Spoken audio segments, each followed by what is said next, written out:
श्री कृष्ण मित्रों, देवशयनी एकादशी कब है? आज इस वीडियो में बताएंगे इसका महात्म एवं छोटे से थोड़े से उपाय भी बताया जाएगा। एकादशी व्रत में भगवान विष्णु का ज़्यादा ध्यान करने से जातक की सभी मनोकामनाएं पूर्ण होती है। खास तौर पे देवशयनी एकादशी पर भगवान अपने ससुराल जाते हैं शयन के लिए, सोने के लिए। तो आइए, पूजा विधि, शुभ मुहूर्त कब है? आप सभी को देवशयनी एकादशी की हार्दिक शुभकामनाएं, बहुत शुभकामनाएं। मैं मीनाक्षी त्रिपाठी, अपराजिता 99 से। एकादशी तिथि भगवान विष्णु को समर्पित है। एकादशी के दिन भगवान विष्णु, माता लक्ष्मी की विधि विधान से पूजा की जाती है।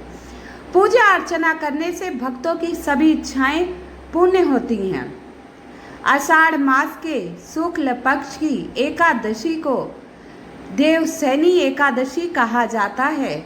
देवशयनी एकादशी पुराणों के अनुसार इस दिन से 4 महीने के लिए देवशयनी एकादशी से प्रभु भगवान विष्णु, जगत के पालनहार जगदीश्वर जनार्दन 4 महीने के लिए योग निद्रा में रहते हैं।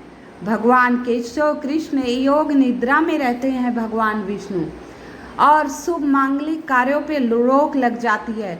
वैवाहिक कार्य नहीं होते, गृह प्रवेश वगैरह नहीं होते। कहते हैं शुभ कार्य इन दिनों में नहीं किया जाता है।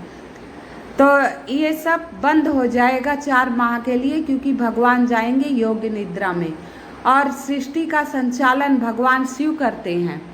तो इस साल देवशयनी एकादशी आपकी आरंभ हो जाएगी आज 16 जुलाई रात 8:00 से 8:24 से आरंभ हो जाएगी। 8:33 से आरंभ हो जाएगी, जो 17 जुलाई रात 9:02 तक रहेगी। रात 9:02 तक रहेगी। तो आप क्या करना है, ये उदया तिथि में 17 जुलाई और पूरा दिन पड़ रहा है। वैसे नियम इसके आज से शुरू हो जाएंगे। जो एकादशी का व्रत करती हैं पुरुष महिलाएं, वो आज सुबह एक समय ही भोजन करेंगी और लहसुन प्याज का त्याग कर देंगी। मांसाहार भोजन नहीं करना है। इसका नियम 3 दिन का होता है। 10वीं से शुरू हो जाता है और पारण विधि तक रहता है। तो आइए, इसकी पहले हम शुभ मुहूर्त के बारे में जानते हैं। तो 16 जुलाई 2024 8:33 से आरंभ हो जाएगी और 17 जुलाई रात 9:02 तक रहेगी। तो व्रत 17 जुलाई को ही करना है। कब करना है? 17 जुलाई को ही करना है। और देवशयनी एकादशी व्रत का पारण, देवशयनी एकादशी व्रत का पारण 18 जुलाई 2024 को किया जाएगा।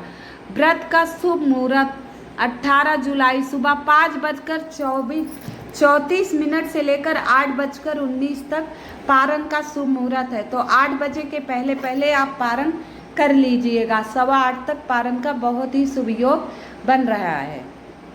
अब पूजा विधि बताने से पहले आप सभी से निवेदन है, कृपया भगवान के दर्शन करते हुए कमेंट में ओम नमो भगवते वासुदेवाय लिखिए। लिखने मात्र से आपको बहुत बड़ी खुशखबरी मिलेगी। जितना हो सके भगवान केशव का नाम कमेंट द्वारा बताइए। कृपया मेरे चैनल को लाइक एवं सब्सक्राइब अवश्य कर दीजिएगा। कमेंट में जय श्री कृष्ण अवश्य लिख दीजिएगा। आइए, देवशयनी एकादशी के पूजा विधि के बारे में जानते हैं। देवशयनी एकादशी के पूजा विधि के बारे में हम जानते हैं। सुबह जल्दी उठकर हमें स्नान करना चाहिए। सुबह जल्दी उठकर घर में साफ सफाई स्वच्छ करके घर के मंदिर में घी का दीपक प्रज्वलित करें। भगवान विष्णु को गंगा जल से अभिषेक करें, स्नान कराएं इनका। और पुष्प, आज ही तुलसी दल तोड़ लेना है, क्योंकि माता तुलसी भी व्रत करती हैं। तो आप पुष्प, थोड़े से फूल, कनेल का फूल आजकल मिल जा रहा है, और तुलसी दल भगवान विष्णु को, माता लक्ष्मी को जरूर समर्पित करें। इसमें भगवान विष्णु के वामन अवतार की पूजा होती है। भगवान विष्णु के वामन अवतार की पूजा होती है और ज़्यादा से ज़्यादा कमल के पुष्प समर्पित करने का विधान है। भगवान कमल के पुष्प समर्पित करने मात्र से अत्यंत प्रसन्न होते हैं।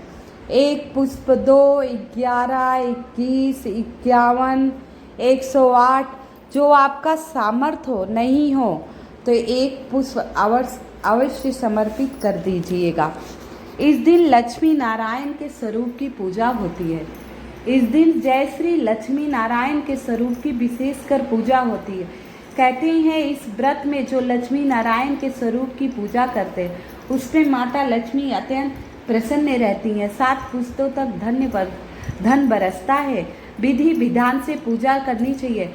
भगवान विष्णु का स्मरण करने से, भगवान विष्णु के देवशयनी व्रत का स्मरण करने से, नाम लेने से वह मोक्ष की प्राप्ति होती है। ये पापों से मुक्त करता है, पुण्यों को उत्तीर्ण करता है और मोक्ष की प्राप्ति होती है। तो ये हमने आपको पूजा विधि बता दी और संभव हो तो आप व्रत करें इस दिन। अगर व्रत नहीं कर पाएँ तो कथा अवश्य सुननी चाहिए। मैं शाम को कथा भी डालूंगी। देवशयनी एकादशी व्रत की बहुत ही विशेष कथा है, उस कथा को भी मैं डालूंगी। भगवान की आरती करिए।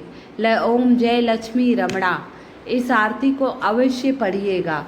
और भगवान को खीर का, मखाने की खीर का केसर युक्त, इलायची केसर सब मिश्री डालकर स्वादिष्ट खीर बनाइए और प्रभु को भोग लगाइए। इस पावन दिन भगवान विष्णु के साथ माता लक्ष्मी की पूजा अवश्य करिए। अधिक से अधिक प्रभु का ध्यान करिए। आइए अब मैं आपको देवशयनी एकादशी का महत्व बताती हूँ। देवशयनी एकादशी व्रत करने से व्यक्ति पापों से मुक्ति मिलती है और भक्तों की सभी मनोकामनाएं पूर्ण होती है। एकादशी व्रत रखने से व्यक्ति को सभी सुखों भोग कर अंत में मोक्ष मिलता है। तो एकादशी व्रत अवश्य आप लोगों को करना चाहिए। एकादशी व्रत करने से बहुत लाभ होता है। तो आइए प्रभु के कुछ मंत्रों के बारे में बता देते हैं जिसका जाप करना है आपको।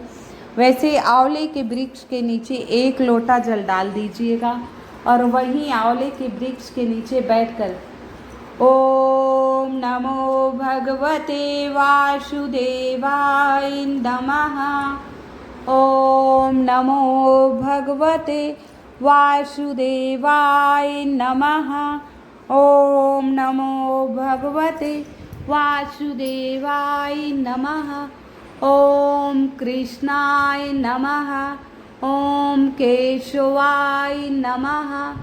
और सबसे विशेष मंत्र जो इस मंत्र में, इस व्रत में जाप किया जाता है, जिसके जपने से सारे व्रतों का फल प्राप्त हो जाएगा, पापों से मुक्ति मिलेगी और आपको मोक्ष प्राप्त होगा, वो विशेष मंत्र। आइए इस व्रत में इस विशेष स्वरूप का ध्यान कीजिए जो आप दिख रहा है लक्ष्मी नारायण के, और कमल के पुष्पों से भगवान की पूजा कीजिए। माता तुलसी का पूजन अवश्य किया जाता है।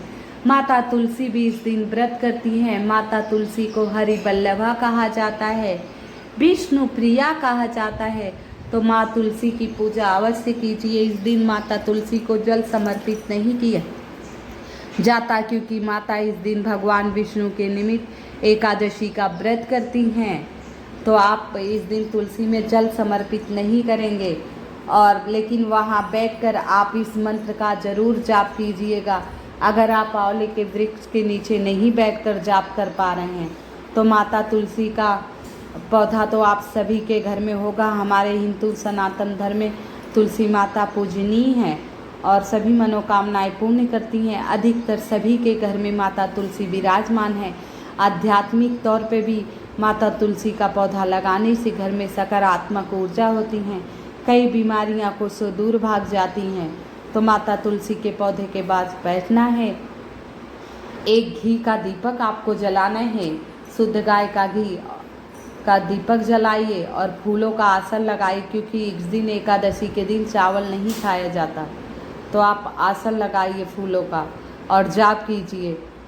ओम नमो भगवते लक्ष्मी नारायण, ओम नमो भगवते लक्ष्मी नारायण, ओम नमो भगवते लक्ष्मी नारायण, ओम नमो भगवते लक्ष्मी नारायण, ओम नमो भगवते लक्ष्मी नारायण, ओम नमो भगवते लक्ष्मी नारायण, ओम नमो भगवते लक्ष्मी नारायण।